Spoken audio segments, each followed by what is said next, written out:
পৃথিবীতে আল্লাহ তাআলা যত নবী এবং রাসূল পাঠিয়েছেন, আমাদের নবী ব্যতীত সকল নবী এবং রাসূলকে আল্লাহ তাআলা তাদের নিজেদের গোত্র, বংশ এবং এলাকার জন্য নবী বা রাসূল বানিয়ে পাঠিয়েছেন। যেমন নূহ আলাইহিস সালামের ব্যাপারে আল্লাহ তাআলা কোরআনে কারীমের 7 নম্বর সূরা সূরাতুল আরাফের 59 নম্বর আয়াতে বলছেন, লাকাদ আরসালনা নূহান ইলা কওমিহি ফাকালা ইয়া কওমি ইবুদুল্লাহা মা লাকুম মিন ইলাহিন গায়রুহু। আল্লাহ তাআলা বলছেন, অবশ্যই নূহকে আমি তার কওমের জন্য, তার সম্প্রদায়ের জন্য রাসূল বানিয়ে পাঠিয়েছি। আর তিনি তার সম্প্রদায়কে বলেছেন, ফাকালা ইয়া কওমি ইবুদুল্লাহ, হে আমার সম্প্রদায়ের লোকেরা, এক আল্লাহর ইবাদত করো, মা লাকুম মিন ইলাহিন গায়রুহু, তিনি ব্যতীত তোমাদের জন্য আর কোনো ইলাহ নাই। তাহলে বোঝা গেল নূহ আলাইহিস সালামকে আল্লাহ তাআলা তার কওমের জন্য নবী বানিয়ে পাঠিয়েছেন। আবার হুদ আলাইহিস সালামের ব্যাপারে আল্লাহ তাআলা বলছেন কোরআনে কারীমের 7 নম্বর সূরা সূরাতুল আরাফের 65 নম্বর আয়াতে আল্লাহ তাআলা, ওয়া ইলা আদিন আখাহুম হুদা, আর আদ জাতির জন্য আমি তাদের ভাই হুদ আলাইহিস সালামকে পাঠিয়েছি। এমনি করে আল্লাহ তাআলা সালেহ আলাইহিস সালামের ব্যাপারে কোরআনে কারীমের 7 নম্বর সূরা সূরাতুল আরাফের 73 নম্বর আয়াতে বলছেন, ওয়া ইলা সামুদা আখাহুম সালিহা, আর আমি সামুদ জাতির জন্য তাদের ভাই সালেহ আলাইহিস সালামকে পাঠিয়েছি। এমনি করে আল্লাহ তাআলা শুআইব আলাইহিস সালামের ব্যাপারে সূরা আরাফের 85 নম্বর আয়াতে বললেন, ওয়া ইলা মাদয়ানা আখাহুম শুআইবা, আর আমি মাদিয়ানবাসীদের জন্য তাদের ভাই শুআইবকে নবী বানিয়ে পাঠিয়েছি। খেয়াল করে শুনুন, প্রত্যেক নবী এবং রাসূলের ব্যাপারে আল্লাহ বলছেন তাদেরকে তাদের নিজেদের বংশ, নিজেদের গোত্র, নিজেদের এলাকার জন্য নবী বানিয়েছি। এমনি করে আল্লাহ তাআলা মুসা নবীকে বনি ইসরাইলের জন্য নবী বানিয়েছেন। সকল নবীকে আল্লাহ তাআলা তাদের নিজেদের গোত্র, বংশ বা এলাকার জন্য নবী বা রাসূল বানিয়েছেন। কিন্তু বলেন তো দেখি, আমাদের নবীর তো জন্ম হয়েছে কুরাইশ বংশে, তাই বলে কি আল্লাহ শুধুমাত্র তাকে কুরাইশ বংশের জন্য নবী বানিয়েছেন নাকি? শুধুমাত্র মক্কা, মদিনা বা সৌদি আরবের মানুষের জন্য আল্লাহ কি আমার নবীকে নবী বানিয়েছেন নাকি? কোন একটি নির্দিষ্ট মহাদেশের জন্য আল্লাহ তাকে নবী বানান নাই, বরং আল্লাহ তাআলা কোরআনে কারীমের 4 নম্বর সূরা সূরাতুন নিসা এর 79 নম্বর আয়াতে বললেন, ওয়া আরসালনাকা লিন-নাসি রাসূলা ওয়া কাফা বিল্লাহি শাহীদা। আল্লাহ তাআলা বলে দিলেন, আমার নবী, ওয়া আরসালনাকা লিন-নাসি রাসূলা, আমি আপনাকে কোনো বংশ, গোত্র বা এলাকার জন্য নবী না বানিয়ে দুনিয়াতে যত মানুষ আছে সকল মানুষের জন্য আমি আপনাকে রাসূল বানিয়েছি। কোরআনে কারীমের 7 নম্বর সূরা সূরাতুল আরাফের 158 নম্বর আয়াতে আল্লাহ তাআলা বললেন, কুল ইয়া আইয়ুহান নাসু ইন্নী রাসূলুল্লাহি ইলাইকুম জামিআ, ও নবী আপনি বলে দিন, ও হে মানব জাতি, হে মানুষেরা শোনো, আমি তোমাদের সকলের জন্য আল্লাহর তরফ থেকে রাসূল হিসাবে প্রেরিত হয়েছি। আমাদের নবীর 1 নম্বর মর্যাদা হলো তিনি কোনো গোত্র, বংশ বা এলাকার জন্য আসেন নাই, বরং তিনি তামাম জাহানের জন্য নবী হিসেবে, রাসূল হিসেবে, রাহমাতাল লিল আলামিন হিসেবে আবির্ভূত হয়েছেন। সুবহানাল্লাহ। আপনাদের মনোযোগ আছে তো? খুব খেয়াল করে শুনবেন, কোনো একটি পয়েন্ট যেন ছুটে না যায়। নাম্বার 2 নাম্বার, আমাদের নবীকে আল্লাহ তাআলা শুধু দুনিয়ার সকল মানুষের নবী বানান নাই, বরং সকল নবী রাসূলদেরও ইমাম, সাইয়্যিদ অর্থাৎ সাইয়্যিদুল আলামিন, ইমামুল আম্বিয়া ওয়াল মুরসালিন, সকল নবী আর রাসূলদের ইমাম, লিডার, নেতা আল্লাহ বানিয়ে দিয়েছেন। সুবহানাল্লাহ। যেই রাতে আল্লাহ তাআলা তার নবীকে মেরাজে নিয়েছেন, আপনারা জানেন বাইতুল্লাহ থেকে বাইতুল মুকাদ্দাস পর্যন্ত যখন নবীজির ভ্রমণ হলো, বাইতুল মুকাদ্দাসে একটা যাত্রা বিরতি দেওয়া হলো। সেখানে আল্লাহর নবীর জন্য অতীতে যত নবী রাসূল এসেছেন সকল নবী রাসূলগণকে সেখানে উপস্থিত করা হলো। সেখানে পৃথিবীর প্রথম মানুষ এবং প্রথম নবী আমাদের বাবা আদম আলাইহিস সালাম থেকে নিয়ে শুরু করে ঈসা ইবনে মারইয়াম পর্যন্ত সব নবী এবং রাসূল উপস্থিত ছিলেন। জিবরিল আমিন বললেন, ওগো আল্লাহর নবী, আপনি সামনে যান, নামাজে ইমামতি করেন। আল্লাহর নবী বললেন, এখানে আমার চাইতে সিনিয়র নবী আছেন, আমি কেমনে যাব? জিবরিল আমিন বললেন, এটা হলো আল্লাহর সিদ্ধান্ত, সকল নবী এবং রাসূলদের উপস্থিতিতে আজকের এই নামাজে ইমামতির মাধ্যমে আল্লাহ তাআলা আপনাকে সকল নবী এবং রাসূলদের ইমাম বানিয়ে দিবেন। তাহলে আমাদের নবী হলেন সকল নবী রাসূলদের ইমাম। সুবহানাল্লাহ। এটা আমাদের নবীর 2 নাম্বার মর্যাদা। নাম্বার 3, আচ্ছা এখানে আরেকটা কথা বলে ফেলি, নবী যদি সব নবীর থেকে মর্যাদাবান হন, তো উম্মত হিসাবে আমাদের মর্যাদাও অন্য উম্মতের থেকে কম না বেশি? অবশ্যই বেশি। আমাদের নবী যেমন সব নবী রাসূলদের থেকে মর্যাদাবান, ঠিক তেমনি ভাবে উম্মত হিসাবে সকল উম্মতের চাইতে আমাদের মর্যাদা আল্লাহ বাড়িয়ে দিয়েছেন। সুবহানাল্লাহ। এই জন্য অনেক নবী রাসূলরাও নবী হওয়ার পরেও আখেরি নবীর উম্মত হতে চেয়েছেন। সুবহানাল্লাহ। কিন্তু আপনারা এখানে যারা বসে আছেন, আপনারা কেউ কি আখেরি নবীর উম্মত হওয়ার জন্য আল্লাহর কাছে অ্যাপ্লিকেশন আবেদন করেছেন? আবেদন করা ছাড়াই আল্লাহ আমাদেরকে আখেরি নবীর উম্মত বানিয়ে দিয়েছেন। এজন্য আমরা শুকরিয়া আদায় করে পড়ছি আলহামদুলিল্লাহ।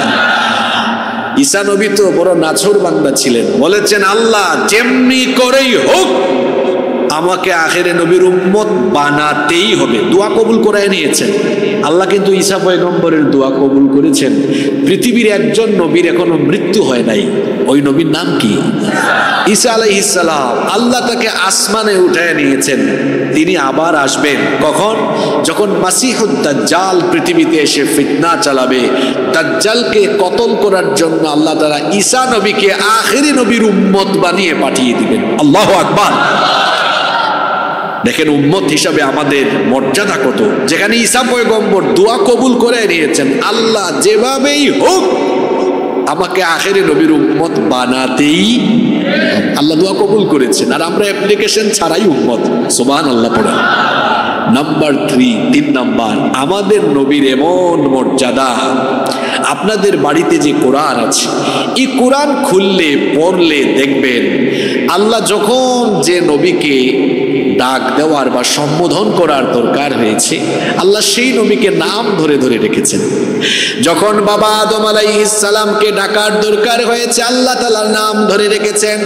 ইয়া আদামুসকুন আনতা ওয়া যাওজুকাল জান্নাতা ওয়া কুলা মিনহা রাগাদান হাইথু শি'তুমা ওয়া লা তাকরাবা হাদিহি الشجرة فتكونا من الظالمين।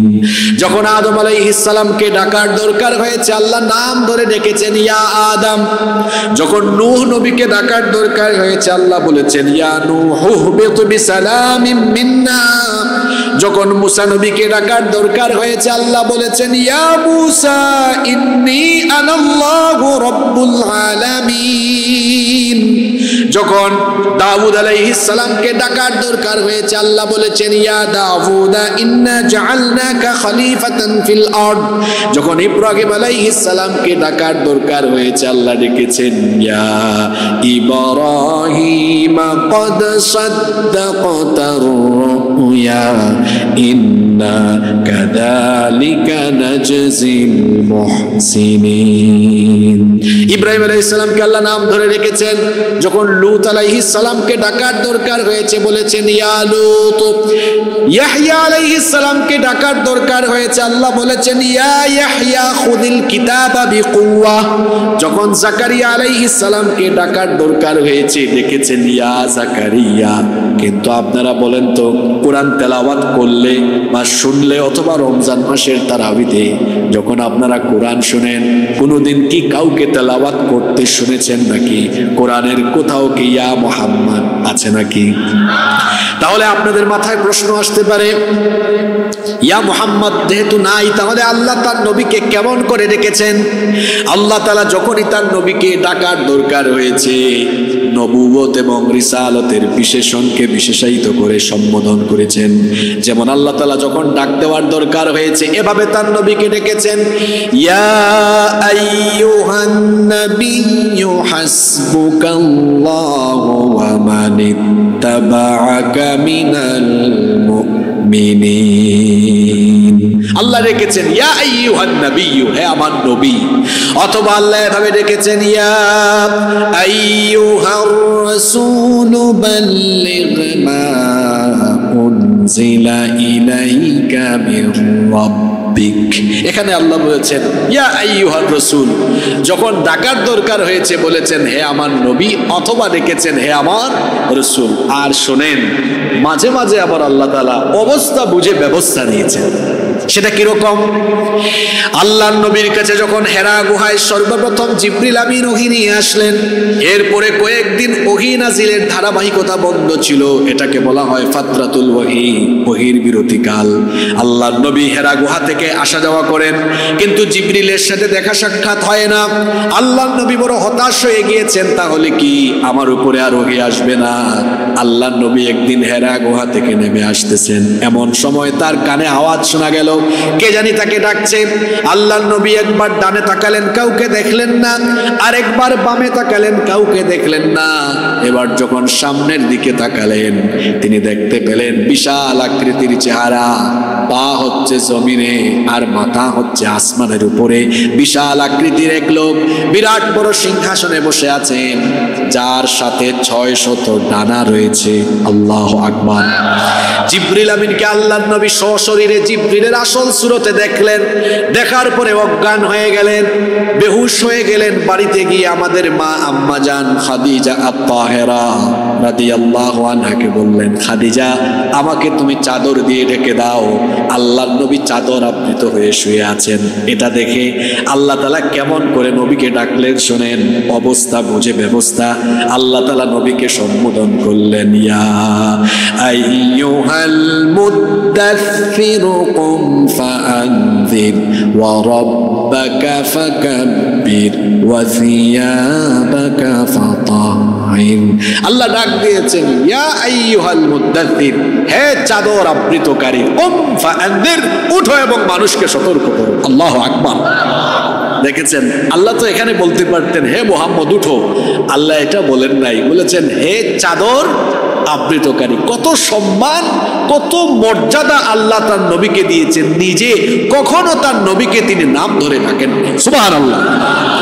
নিজে তো আল্লাহ তার নবীকে নাম ধরে কখনোই ডাকেননি, সাথে সাথে আমাদেরকে আল্লাহ সতর্ক করে দিলেন।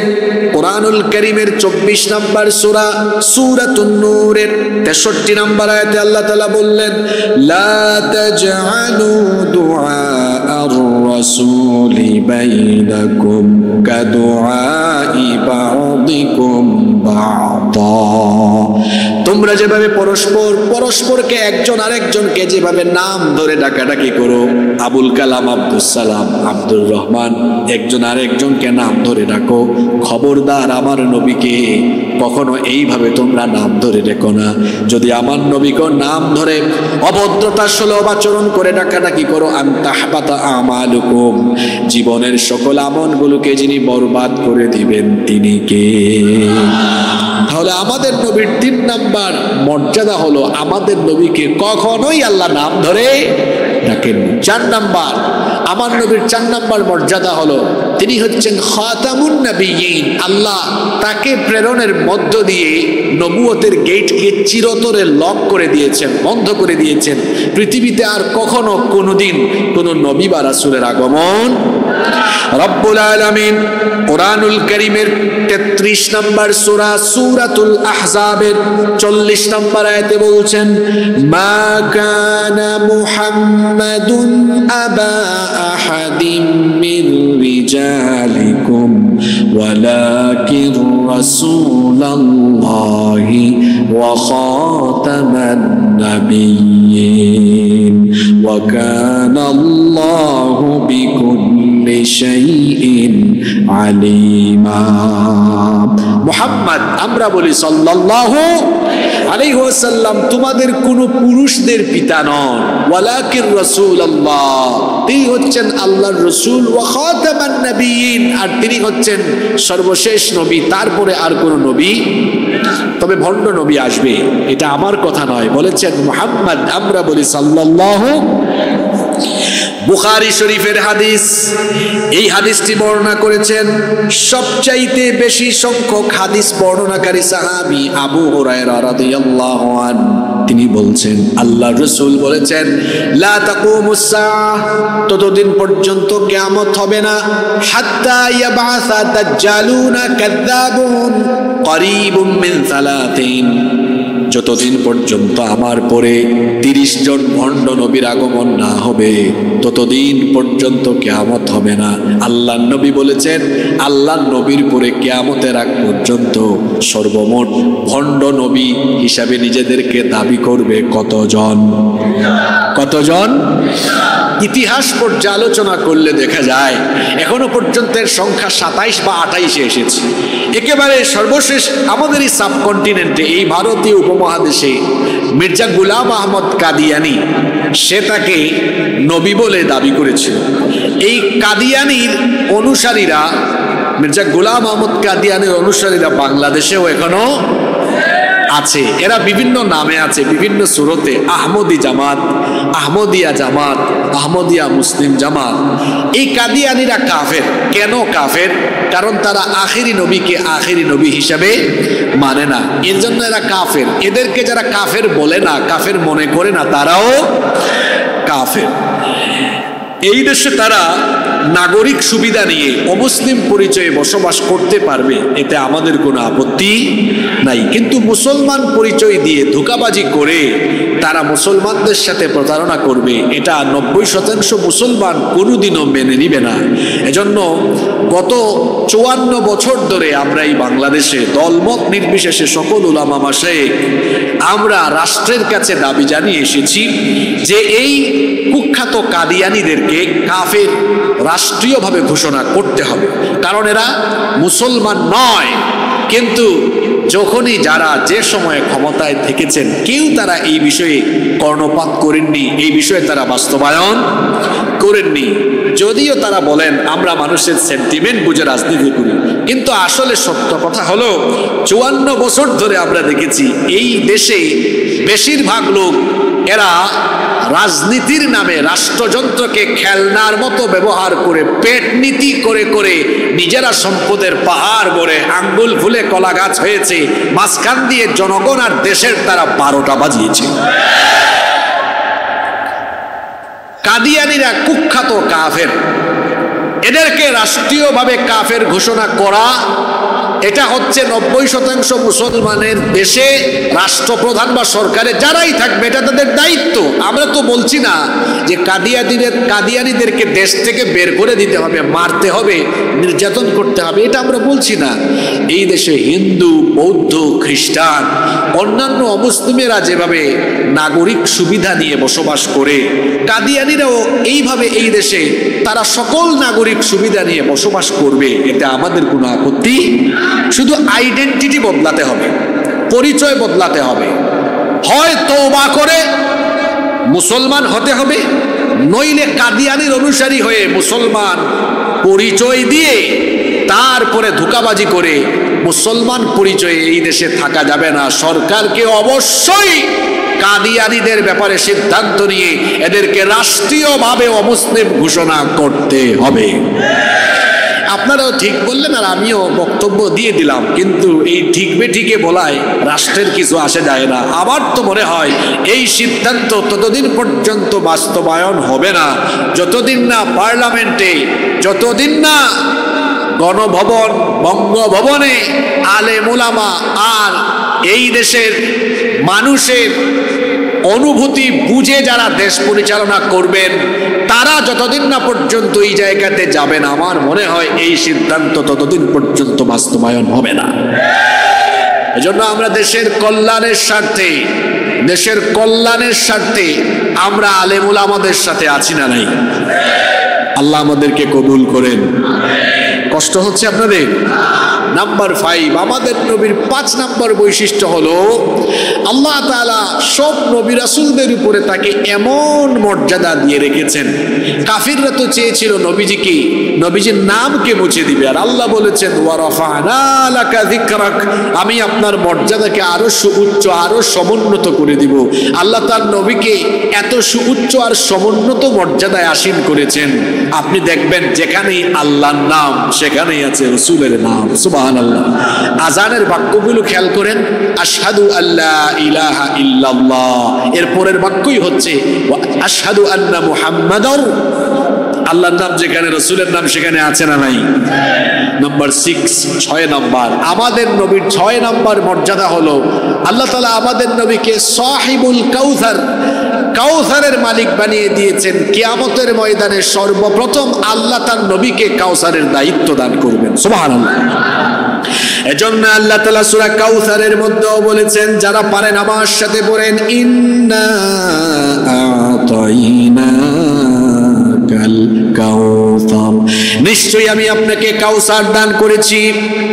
আল্লাহর নবী বলেছেন কিয়ামতের ময়দানে আকাশে যতগুলো তারকা আছে, কিয়ামতের ময়দানে আকাশের তারকা সমপরিমাণ হাউজে কাউসারের পেয়ালা আল্লাহ তাআলা আমাকে দান করবেন। কিয়ামতের সেই কঠিন দিনে হাউজে কাউসার নবীর কাছ থেকে যারা পাবেন, শুনেন, হাউজে কাউসারের পানি হলো এমন পানি, আল্লাহর নবী বলেছেন হাউজে কাউসারের এই পানি যে একবার পান করবে 50,000 বছরের তৃষ্ণা নিবারণ হয়ে যাবে। হাসরের ময়দানে আর পানির পিপাসা লাগবে না। আল্লাহ যেন নবীর কাছ থেকে আমাদেরকে হাউজে কাউসারের পানি নসিব করে দেন, আমরা বলি আমিন। আচ্ছা, অনেকে দাঁড়িয়ে আছেন, জায়গা হচ্ছে না, আসলে বৃষ্টির কারণে বড় মাঠ ভিজে গিয়েছে। যদি কষ্ট হয় মসজিদের ভেতরে সুন্দর ব্যবস্থাপনা আছে, প্রজেক্টরও আছে। আর যদি মনে করেন না কষ্ট হচ্ছে না, তাহলে সুশৃঙ্খল ভাবে আমরা দাঁড়াবো। আল্লাহ তোমার বান্দাদের এই ত্যাগ, এই কুরবানি তুমি কবুল করে নাও। আপনারা আমাকে সময় দিবেন তো? হ্যাঁ, ফাঁকে ফাঁকে অনেক কথা হবে ইনশাআল্লাহ। নাম্বার 7 নাম্বার, আমাদের নবীর 7 নাম্বার মর্যাদা হলো, আমাদের নবীর এমন মর্যাদা কিয়ামতের দিন আমাদের নবী সুপারিশ করার আগ পর্যন্ত আল্লাহ বিচার কাজ আরম্ভ করবেন না। সুবহানাল্লাহ। কিয়ামতের ময়দানে সকল মানুষ যখন সমবেত হয়ে যাবেন, মানুষেরা কঠিন সেই দিনে বিপর্যস্ত হয়ে যাবে, দিশেহারা হয়রান হয়ে যাবে।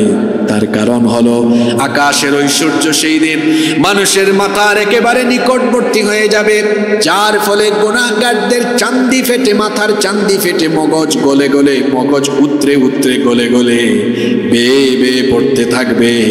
সেই দিন হাসরের মাঠে কোনো গাছপালা উদ্ভিদ কিছুই থাকবে না, আল্লাহর আরশের আজিমের ছায়া ছাড়া আর কোনো ছায়া থাকবে না। মানুষেরা পিপাসার যন্ত্রণায় কাতর হয়ে এমন পরিস্থিতির সম্মুখীন হবে, পিপাসার যন্ত্রণায় মানুষের মুখের ভেতর থেকে জিহ্বাটা বের হয়ে কুকুরের মতো নাভি পর্যন্ত ঝুলতে থাকবে। আহারে সেই কঠিন দিন, যেই দিন মানুষ নিজের ঘামে নিজেরাই সাঁতরাতে থাকবে। এই কঠিন পরিস্থিতিতে মানুষেরা দিশেহারা হয়রান হয়ে পঙ্গপালের মতো দিক বিদিক ছোটাছুটি করবে। 50,000 বছর লম্বা হবে হাসরের দিন। দীর্ঘ সময় ধরে দাঁড়িয়ে থাকতে থাকতে মানুষেরা চলে যাবে পৃথিবীর প্রথম মানুষ এবং প্রথম নবী বাবা আদম আলাইহিস সালামের কাছে, গিয়ে বলবে, ওগো আমাদের বাবা আদম আলাইহিস সালাম, আল্লাহ তাআলা আপনাকে তার নিজের কুদরতি হাতে বানিয়েছেন, এরপরে আল্লাহ তাআলা নিজেই আপনার ভেতরে রূহ ফুঁকে দিয়েছেন। আপনি একটু আল্লাহর কাছে অ্যাপ্লিকেশন করেন, আবেদন করেন, আল্লাহ তাআলা যেন বিচার বিচারের কাজটা আরম্ভ করে দেন। বাবা আদম আলাইহিস সালাম তখন বলবেন আমি পারবো না, কারণ আল্লাহর আদেশ অমান্য করে আমি নিষিদ্ধ গাছের ফল ভক্ষণ করেছিলাম। জানি না আজ আল্লাহ তাআলা আমার সাথে কেমন আচরণ করেন, আমি পারবো না, তোমরা চলে যাও আমার ছেলে নূহ এর কাছে। লোকেরা আবার চলে যাবে সাইয়েদিনা নূহ আলাইহিস সালামের কাছে। সাইয়েদিনা নূহ আলাইহিস সালামের কাছে গিয়ে দেখবে তিনি নফসি নফসি জিকির করছেন, নিজেকে বাঁচানোর জন্য পেরেশান। লোকেরা গিয়ে বলবে ওগো আল্লাহর পয়গম্বর নূহ, আপনি আল্লাহর কাছে আবেদন করেন আল্লাহ যেন বিচারের কাজটা আরম্ভ করে দেন। নূহ আলাইহিস সালাম বলবেন আমিও পারবো না, কারণ আমি আমার উম্মতের জন্য বদদুয়া করেছিলাম। জানি না আজ আল্লাহ তাআলা এজন্য আমার সাথে কেমন আচরণ করেন। লোকেরা আবার চলে যাবে জাতির পিতা ইব্রাহিম আলাইহিস সালামের কাছে। জাতির পিতাকে জোর করে জাতির ঘাড়ে কি জাতির পিতা চাপিয়ে দেওয়া যায়? জাতির পিতা হচ্ছেন সাইয়েদিনা ইব্রাহিম আলাইহিস সালাম। লোকেরা আবার জাতির পিতা ইব্রাহিম আলাইহিস সালামের কাছে গিয়ে বলবে আপনি আল্লাহর কাছে আবেদন করেন আল্লাহ যেন বিচার আরম্ভ করেন, আমাদের আর সহ্য হয় না, আমরা আর পারছি না। ইব্রাহিম আলাইহিস সালাম বলবেন আমিও পারবো না। লোকেরা চলে যাবে মূসা আলাইহিস সালামের কাছে গিয়ে দেখবে তিনিও নফসি নফসি জিকির করে নিজেকে বাঁচানোর চিন্তা করছেন। লোকেরা গিয়ে বলবে ওগো মূসা পয়গম্বর, আল্লাহর কাছে আপনি আবেদন করেন তিনি যেন বিচারের কাজটা আরম্ভ করে দেন।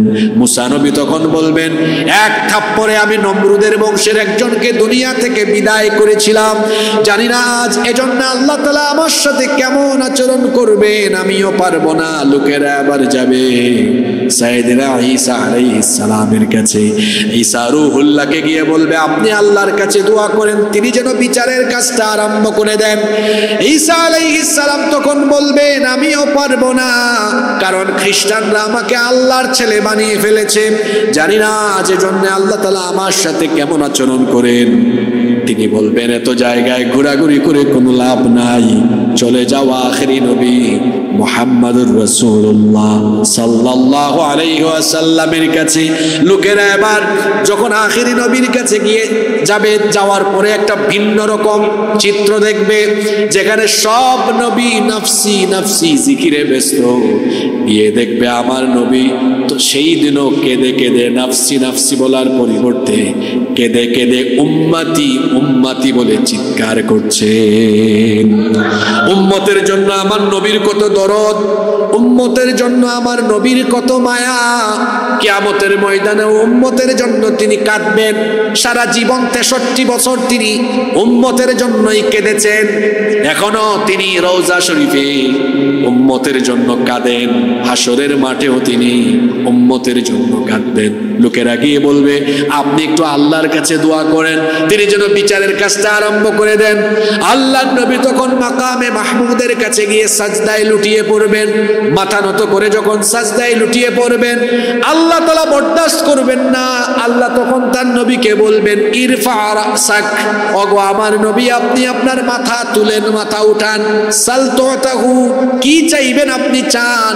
আজকে আপনার যার জন্য ইচ্ছে, যার জন্য মন চায় তাকে সুপারিশ করে সাথে নিয়ে তাদেরকে জান্নাতে চলে যান। আমার নবী এমন নবী তিনি সুপারিশ করার আগ পর্যন্ত আল্লাহ কিয়ামতের বিচারই শুরু করবেন না।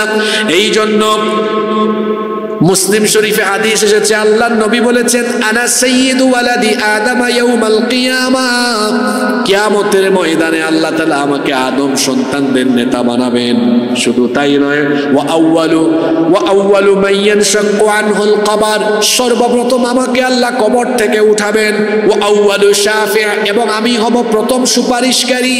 ওয়া আউয়ালু মুশাফফা, আর আমি হলাম সেই ব্যক্তি সবার আগে আল্লাহ আমার সুপারিশ কবুল করবেন। এটা হলো আমার নবীর বিশেষ মর্যাদা। নাম্বার 8, কষ্ট হচ্ছে আপনাদের? নাম্বার 8 নাম্বার, আমার নবী হচ্ছেন কিয়ামতে জান্নাতের উদ্বোধনকারী। এই এলাকায় একটা স্কুল বা মাদ্রাসা উদ্বোধন হবে, 1-2 বছরে মিস্ত্রিরা এটা বানালো, তারপরে প্যান্ডেল তৈরি করা হলো, মানুষ প্রচুর আসলো, এরপরে একজন মন্ত্রী এসে এটা উদ্বোধন করলেন। আচ্ছা আপনারা বলেন তো, ওই মন্ত্রী কি এসে রাজমিস্ত্রির সাথে কাজ করেছে? আয়োজনকারীদের সাথে তিনি কি আয়োজনে সম্পৃক্ত ছিলেন? না, তিনি শুধু উদ্বোধন করেছেন। আচ্ছা এবার বলেন দেখি, জান্নাত বানিয়েছেন কে? জোরে বলেন, জান্নাত বানিয়েছেন কে? কিন্তু এর উদ্বোধন করবেন মুহাম্মাদুর রাসূলুল্লাহ সাল্লাল্লাহু। মুসলিম শরীফের হাদিস, সাইয়েদিনা আনাস ইবনে মালিক রাদিয়াল্লাহু আনহু হাদিসের বর্ণনাকারী সাহাবী, তিনি বলছেন রাসূল করিম সাল্লাল্লাহু আলাইহি ওয়াসাল্লাম বলেছেন, আতি বাবাল জান্নাতি ইয়াউমাল কিয়ামাহ, কিয়ামতের দিন আমি জান্নাতের দরজার কাছে যখন আসব, জান্নাতের দরজার কাছে আসার পরে দেখতে পাবো জান্নাতের দরজার সামনে একজন দারোয়ান ফেরেশতা, তাকে আমি বলবো ফাস্তাফতিহ, জান্নাতের দরজাটা ওপেন করো, জান্নাতের দরজাটা খোলো। ইয়াকুলুল খাজিন, ওই দারোয়ান ফেরেশতা তখন বলবে মান আনতা, আপনি কে? আল্লাহর নবী বলবেন আমারে চিনো না? আনা মুহাম্মদ, আমরা বলি সাল্লাল্লাহু, আমি হচ্ছি মুহাম্মাদুর রাসূলুল্লাহ সাল্লাল্লাহু আলাইহি ওয়াসাল্লাম। ফেরেশতা তখন বলবে বিকা উমিরতু লা আফতাহু লি আহাদিন মিন ক্বাবলিক, আপনার জন্যই তো আমি দাঁড়িয়ে আছি, আল্লাহ আমাকে আদেশ করেছেন আপনি আসার আগ পর্যন্ত জান্নাতের দরজা যেন কোনোভাবেই না খুলে, আজকে আপনার মাধ্যমে জান্নাতকে উদ্বোধন করা হবে।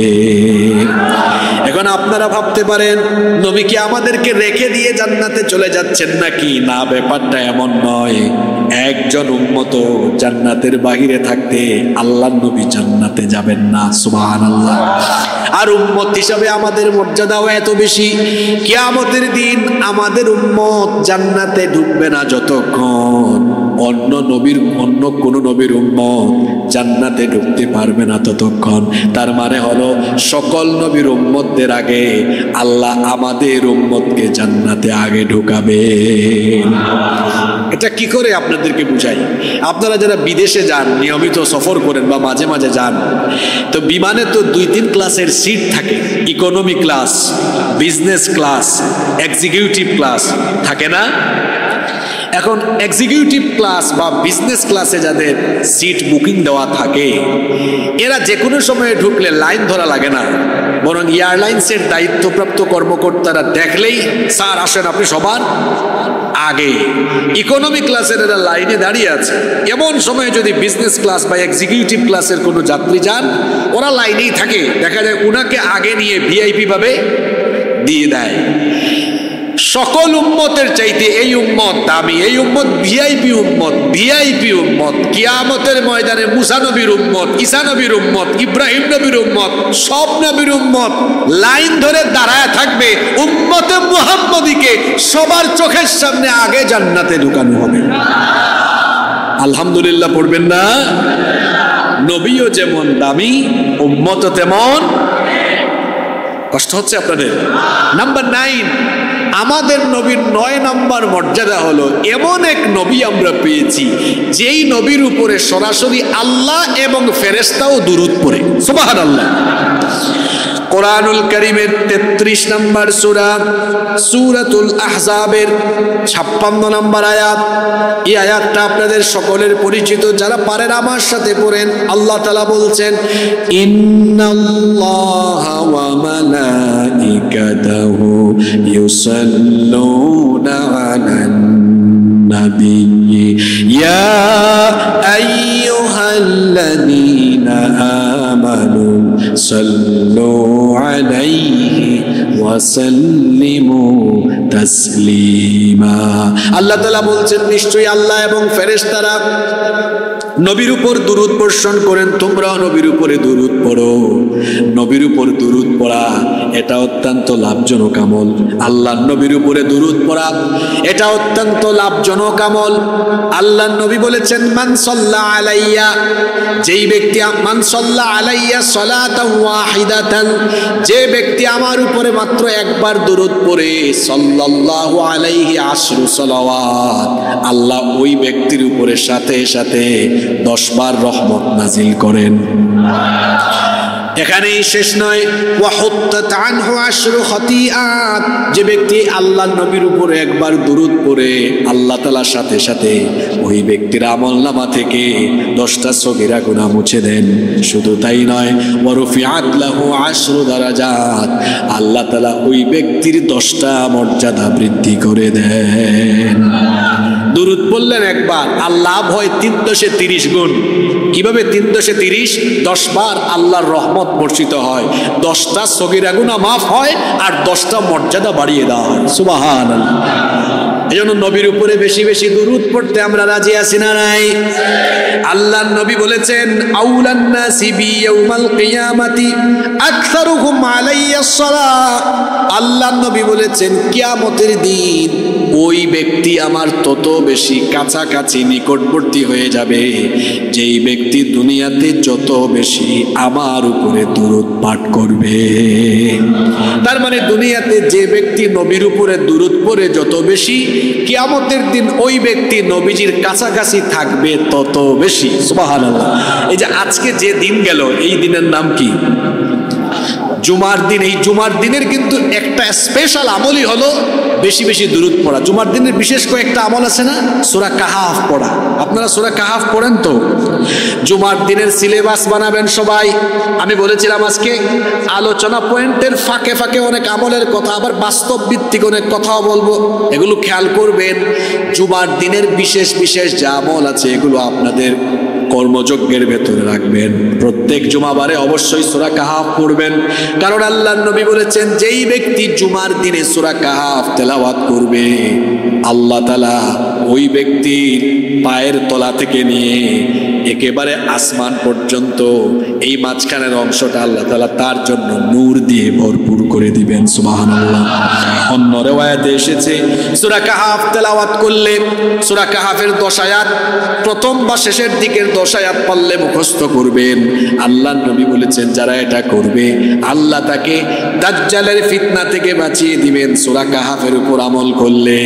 কিয়ামতের দিন পুলসিরাত পার হওয়ার জন্য আল্লাহ তাআলা আপনাকে একটা বিশেষ নূর দান করে দিবেন। আর আরেকটা স্পেশাল আমল হলো দুরূদ পড়া, নবীর উপর বেশি বেশি দুরূদ পড়া। আল্লাহর নবী বলেছেন, ইয়াউমুল জুমআ, জুমার দিনে ফাআকসিরু ফিহি আলাইয়াস সালাম, বেশি বেশি আমার উপরে জুমার দিনে দুরূদ পড়ো। আপনারা দুরূদ পড়বেন তো ইনশাআল্লাহ? যে ব্যক্তি নবীর নাম শুনে দুরূদ পড়ে না, আল্লাহর নবী বলেছেন সে হলো সবচেয়ে বড় কৃপণ, সবচেয়ে বড়। আল্লাহর নবী বলেছেন, আল বাখিলু মান যুকিরাত ইনদাহু ফালাম ইউসাল্লি আলাইহি, সবচাইতে বড় কৃপণ হলো ওই ব্যক্তি যেই ব্যক্তি আমার নাম শুনেও দুরূদ পড়ে না। আমরা কৃপণ হতে চাই নাকি? এজন্য বেশি বেশি নবীর উপর দুরূদ পড়বেন। আর যে ব্যক্তি নবীর নাম শুনেও দুরূদ পড়ে না, ওই ব্যক্তির উপরে লানত করেছেন মুহাম্মদ। আমরা বলি সাল্লাল্লাহু।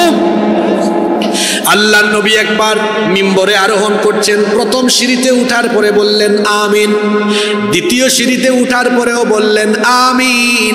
বলেন তো মিম্বরের মধ্যে সিঁড়ি থাকে কয়টা? তৃতীয় সিঁড়িতে উঠার পরেও বললেন আমিন। সাহাবীরা কিছুই বুঝলেন না। সাহাবীরা বললেন, ওগো আল্লাহর নবী, কেন আপনি 3 বার আমিন বলেছেন? আল্লাহর নবী বললেন, আমার ভাই জিবরিল এসেছিলেন, এসে আমাকে বললেন ওই ব্যক্তি ধ্বংস হোক যে ব্যক্তি রমজান মাস পেয়েও গুনাহ মাফ করাতে পারল না।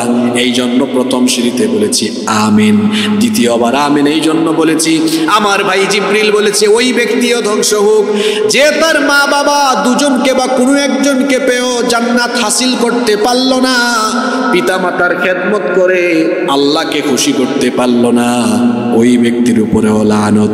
এজন্য আমি বলেছি আমিন। এরপরে আমার ভাই জিবরিল তৃতীয়বার বলেছেন ওই ব্যক্তি ধ্বংস হোক, ওই ব্যক্তির জন্য লানত যে আপনার নাম শুনে নবীর নাম শুনে দুরূদ পড়ে না, ওই ব্যক্তির উপরেও লানত। এজন্য আমি বলেছি আমিন। তাহলে বোঝা গেল নবীর নাম শুনেও যারা নবীর উপর দুরূদ পড়ে না এদের উপরে কি? সবাই বলেন এদের উপরে কি? আমরা কি লানত প্রাপ্তদের কাতারে শামিল হতে চাই?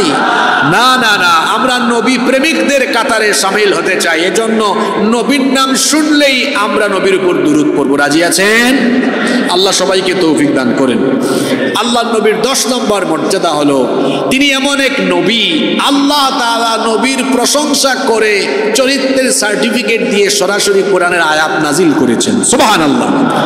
কোরআনুল কারীমের 68 নম্বর সূরা সূরাতুল কলমের 4 নম্বর আয়াতে আল্লাহ তাআলা বললেন, ওয়া ইন্নাকা লাআলা খুলুকিন আযীম। আর নিশ্চয়ই আপনি এক সুমহান আদর্শের উপরে প্রতিষ্ঠিত। এমন এক চরিত্র আমার নবীর, এমন এক চরিত্র আল্লাহ তাআলা তার নবীকে দিয়েছেন।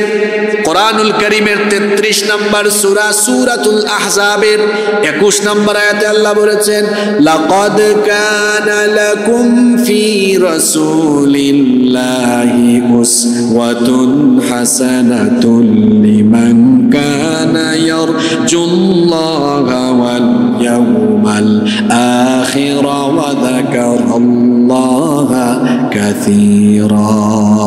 তোমাদের মধ্যে যারা আল্লাহ আখিরাত দিবসের আশা রাখে এবং আল্লাহকে অধিকতর স্মরণ করে, তাদের জন্য আল্লাহর রাসূলের জীবনের ভেতরেই রয়েছে সর্বোত্তম আদর্শের নমুনা। মনোযোগ আছে আপনাদের? খেয়াল করে শুনেন, তিনি সকল বয়সের, সকল শ্রেণী পেশার, সকল সেক্টরের জন্য তিনি হচ্ছেন অনুপম আদর্শ।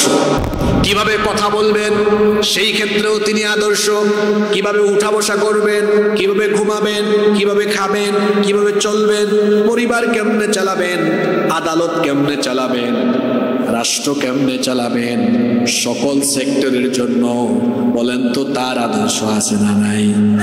কথা বলার সময় নবীর সুন্নাহ মেনটেন করেন, হাসি মুখে কথা বলেন। অনেক মানুষ আছে সারাদিন মুখকে কালো বানায় রাখে, গোমরা করে রাখে।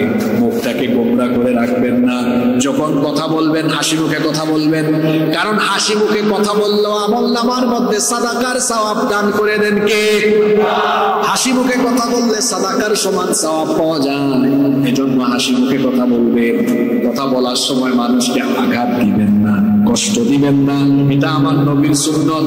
তিনি নিজে কষ্ট পেয়েছেন কিন্তু জীবনেও তিনি কাউকে কষ্ট দেন নাই। এজন্য আরবের কাফির মুশরিকরাও বলতো সে আমাদের বিপরীত দিন, বিপরীত ধর্মের দাওয়াত দেয়, কিন্তু আরবের মধ্যে আর চাইতে এত সুন্দর কথা অন্য কেউ বলতে পারে না। এত বিশ্বভাষী, এত সুন্দর শব্দ চয়ন করে, এত চমৎকার করে তিনি কথা বলেন। তিনি যখন কথা বলেন মন্ত্রমুগ্ধের মতো সবাই অবাক হয়ে তার কথা শুনে। আল্লাহু আকবার। আর আমরা অনেকে এমন ভাবে কথা বলি, কথায় কথায় খালি খুঁচা মারি মানুষকে, আছে না নাই?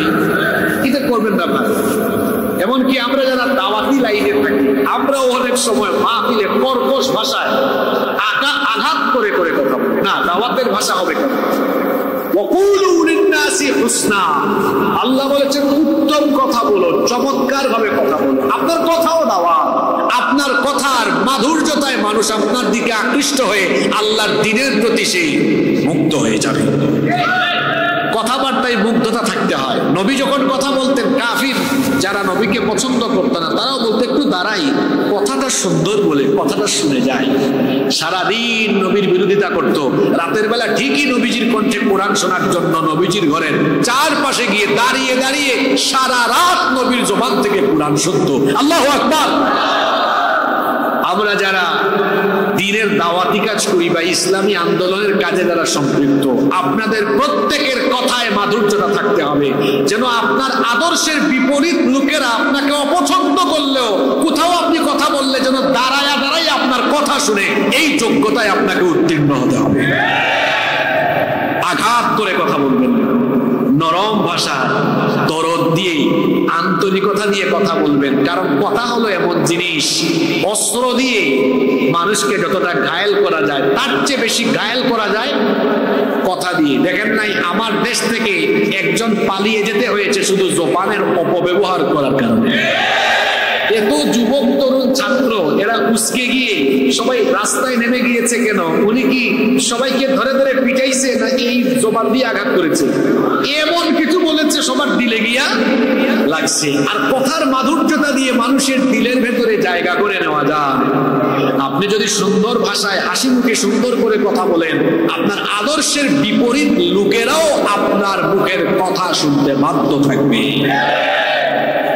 এজন্য কথা বলায়ও অনুসরণ করতে হবে মুহাম্মাদুর রাসূলুল্লাহ সাল্লাল্লাহু আলাইহি ওয়াসাল্লাম। ওনার আদর্শ কেমন ছিল?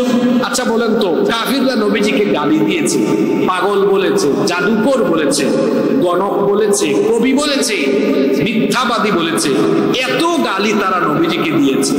বিপরীতে কোনদিন কি নবীজি কাউকে গালি দেওয়া তো দূরের কথা, আঘাত করে কষ্ট দিয়ে একটা কথাও বলেছেন? জোরে বলেন, একটা কথাও বলেছেন? মন্দের জবাব দিতে হয় ভালো দিয়ে। কেউ আমাকে গালি দিবে, আমি তাকে সালাম দিয়ে কেটে পড়ব। সুবহানাল্লাহ।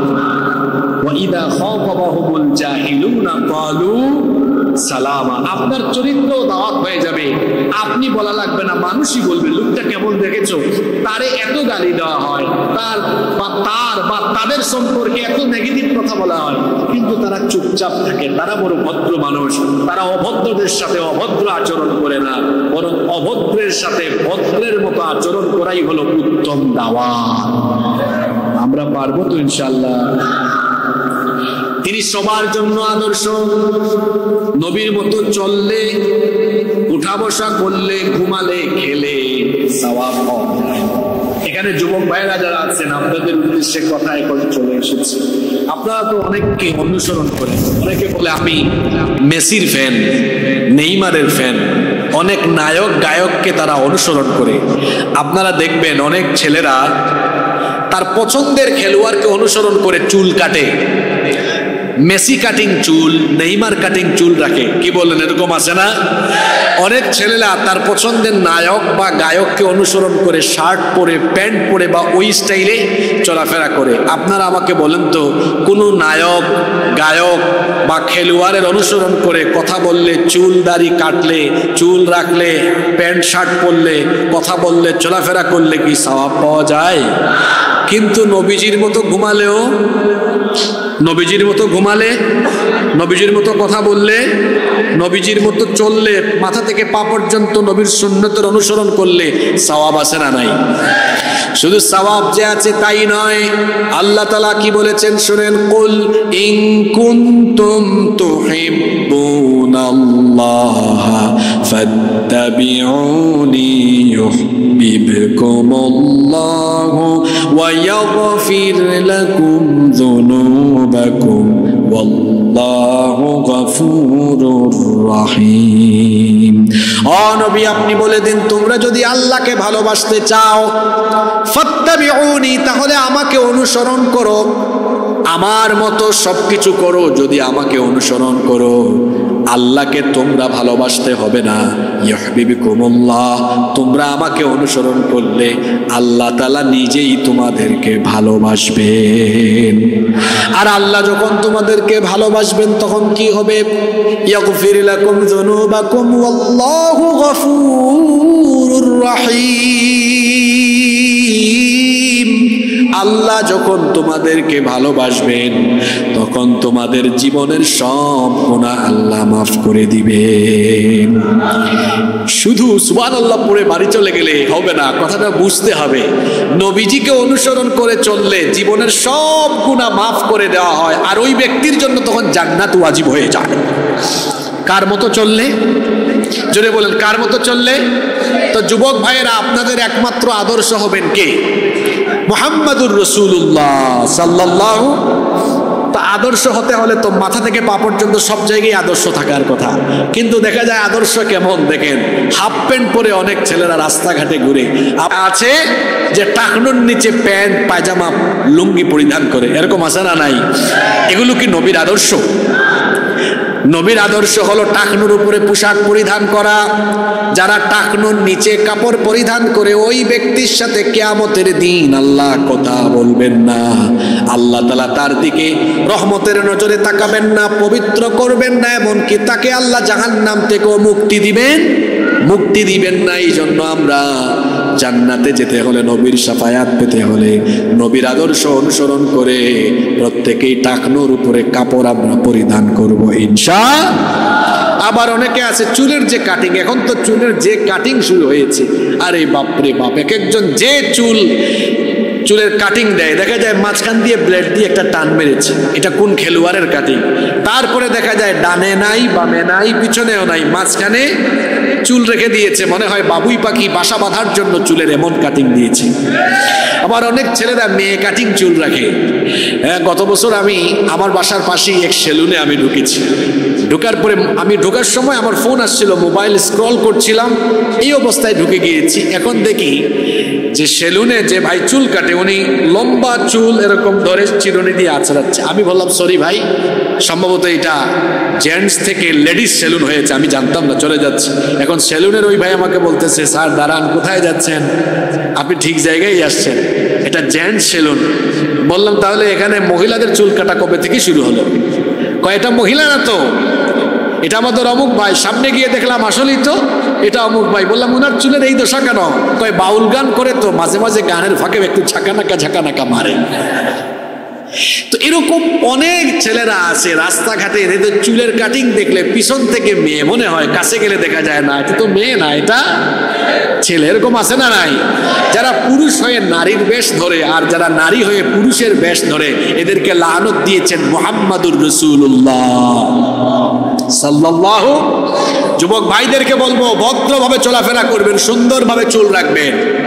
অনেক ছেলেরা আছে গলার মধ্যে ওই কি বলে এটাকে, চেইন পরে আসে না, কানের মধ্যে কানের দুল দেয়, হাতের মধ্যে ব্রেসলেট পরে, মেয়েদের মতো ব্রেসলেট পরে, স্বর্ণ পরে আসে না, এরকম না, এটা করবেন না। নারীদের বেশভূষা পুরুষের জন্য ধারণ করা উচিত নয়, এটা হারাম, এটা আমরা করব না। যারা এটা করেন গলা থেকে এগুলো ফেলে দিব, হাত থেকে এগুলো ফেলে দিব। যুবক ভাইয়ের আমরা পারবো না ইনশাল্লাহ।